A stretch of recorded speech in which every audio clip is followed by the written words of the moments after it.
semua, assalamualaikum warahmatullahi wabarakatuh. Terima kasih sudah klik video ini. Sebelumnya aku mau bilang ini bukan set baru. Ini aku lagi ngungsi di kosnya si Sasti karena memang pembahasan kali ini cukup creepy sekali. Jadi Nadia ini nggak punya keberanian buat filming sendirian di kos. Jadi akhirnya Nadia ngungsi, pinjem kamar si Sasti. Ya sama kayak kalian juga lah kan, suka cerita hantu tapi penakut ya. Itulah Nadia ini ha. Untuk kisah yang satu ini aku anggap menarik dan cocok kita bahas di sini bareng-bareng. Dan memang informasi yang aku dapat kali ini, terima kasih Google, aku ambil semua dari artikel-artikel. Kalian boleh baca semua di internet. Gampang banget buat cari informasinya. Aku di sini cuma membacakan kembali buat kalian yang malas ngebaca dan lebih enak mendengar cerita gitu ya. Dan sebelum aku mulai, aku mau kasih tahu kalau pakai aja headset gedein full screen karena Nadia nggak akan masukin jump scare. Mohon maaf kemarin yang kaget karena kasih jump scare, biar kalian tuh nggak ngantuk gitu Oke, kita lanjut aja ke ceritanya. Check it out.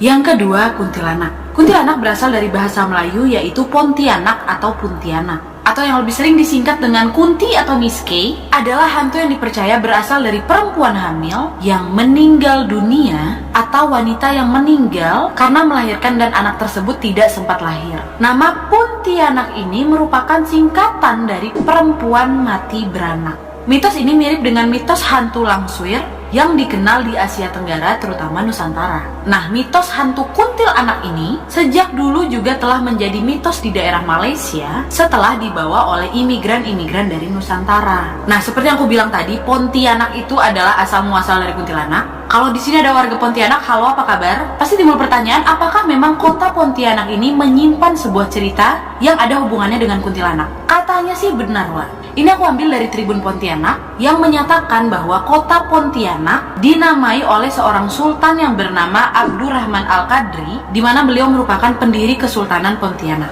Nah, katanya beliau ini pernah diganggu hantu ini ketika akan menentukan tempat pendirian istana, Wah. Nah, pada awalnya kota ini bukan nama Pontianak, Wah. Kota ini bernama Kuntin, yang banyak dihuni oleh para wanita etnis Tionghoa di sepanjang pesisir Sungai Kapuas. Nah, ketika mencapai daerah pertemuan Sungai Kapuas Besar dan Sungai Landak, Sultan Syarif Abdurrahman merasa terganggu dengan ulah kuntilanak ini. Pada saat itu beliau melemparkan tembakan. Pada saat itu beliau melemparkan tembakan meriam untuk mengusir hantu itu, yang pada saat itu berwujud sesosok wanita berbaju putih dan berambut panjang. Dan kemudian di tahun 1192, Syarif Abdurrahman ini dinobatkan sebagai Sultan Pontianak pertama, Wah. Nah, dari kejadian itulah kenapa akhirnya sang sultan menjuluki nama kota ini sebagai kota Pontianak. Nah, tapi selain cerita tadi, sebagian masyarakat Pontianak percaya bahwa asal-usul Pontianak ini berasal dari sebuah legenda masyarakat Melayu yang mengambil nama daerah itu dari kata-kata pohon punti. Pohon punti itu berarti pohon-pohon tinggi, Wak. Karena memang pada saat itu wilayah ini dikenal memiliki pohon-pohon tinggi. Dan bukti ini diperkuat dengan catatan sejarah yang ada pada baris ke-14 surat antara Husain bin Abdul Rahman Al-Aidrus yang pada saat itu merupakan rakyat dari Pontianak yang dikirimnya ke Sultan Abdurrahman Al-Qadri, Wak. Gitu, Wak ya.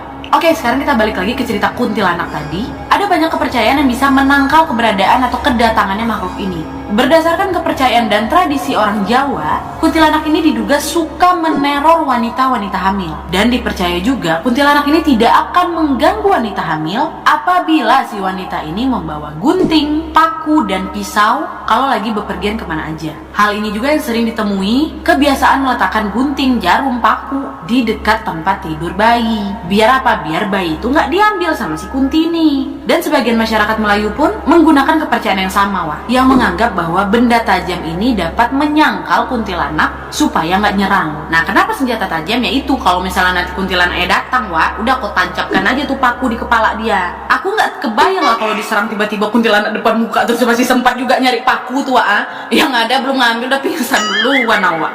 Dan di dalam kepercayaan agama Samawi, Islam, Nasrani, Yahudi, kuntilanak ini berasal dari golongan jin kafir atau setan. Nah, di dalam Islam, kuntilanak termasuk golongan jin dari jenis hafaf jin, di mana dia ini suka mengganggu dan menakut-nakuti manusia. Di mana arwah atau jin ini suka mengaku-ngaku sebagai orang yang sudah tiada, Wak. Itulah kenapa mungkin pada saat ada cerita-cerita yang berkembang di berbagai tempat mengatakan bahwa kuntilanak itu sebenarnya ada orang mati karena dibunuh, atau dia mati karena gantung diri apa segala macam. Jin-jin ini memanfaatkan kejadian tersebut dan membentuk diri dia ini seperti korban-korban yang meninggal tadi. Sebenarnya mah dia ini tetap jin yang menyerupai orang-orang mati ini, wah. Itulah kenapa kan ada istilah suster ngesot, ada sundel bolong, ada setan Nancy, ada setan apa lagi? Ya pokok kunti-kunti yang ada namanya lah tua. Itu sebenarnya dari jin yang memang menyerupai atau memanfaatkan kisah-kisah tragis dari korban-korban yang meninggal dengan malang ini, wah. Dan sekarang aku mau ngasih lihat sama kalian beberapa penampakan yang diduga itu adalah kuntilanak ya, wah. Check it out.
Kalianlah asli atau palsu bisa komen di bawah.